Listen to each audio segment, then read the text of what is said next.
आप सभी का आध्यात्मिक पथ चैनल में स्वागत है। आज आप सुनिए लक्ष्मण जी के त्याग की अद्भुत पौराणिक कथा। हनुमान जी की राम भक्ति की गाथा संसार भर में गाई जाती है। लक्ष्मण जी की भक्ति भी अद्भुत थी। लक्ष्मण जी की कथा के बिना श्री राम कथा पूर्ण नहीं है। अगस्त्य मुनि अयोध्या आए और लंका युद्ध का प्रसंग छिड़ गया। भगवान श्री राम ने बताया कि उन्होंने कैसे रावण और कुंभकर्ण जैसे प्रचंड वीरों का वध किया और लक्ष्मण ने भी इंद्रजीत और अतिकाय जैसे शक्तिशाली असुरों को मारा।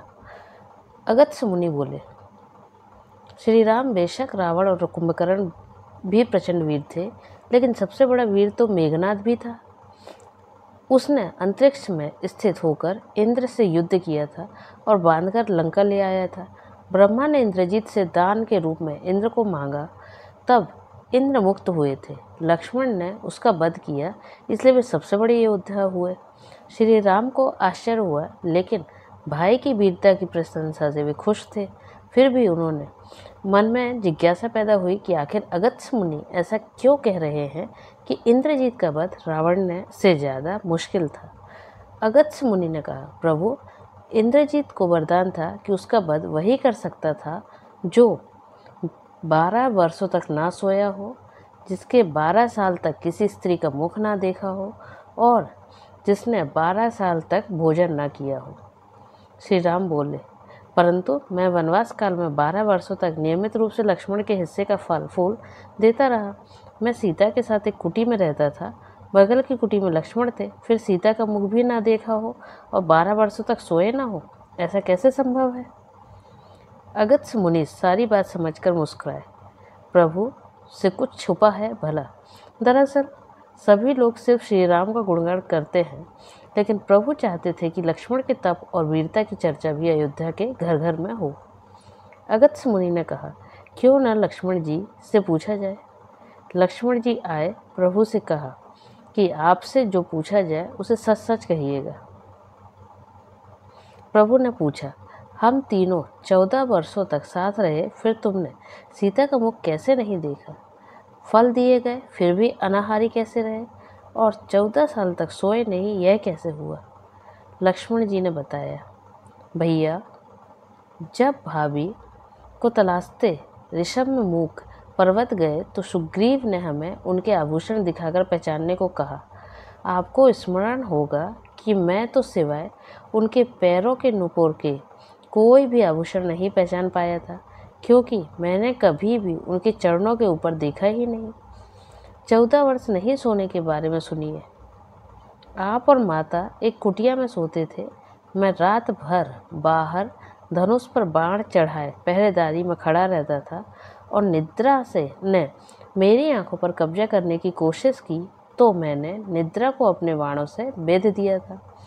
निद्रा ने हार कर स्वीकार किया कि वह 14 साल तक मुझे स्पर्श नहीं करेगी, लेकिन जब श्री राम का अयोध्या में राज्याभिषेक हो रहा होगा और मैं उनके पीछे सेवक की तरह छत्र के लिए खड़ा रहूँगा, तब वह मुझे घेरेगी।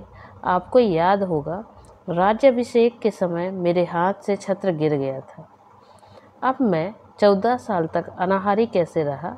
मैं जो फल फूल लाता था, आप उनके तीनों भाग करते थे। एक भाग देकर आप मुझसे कहते थे कि लक्ष्मण फल रख लो।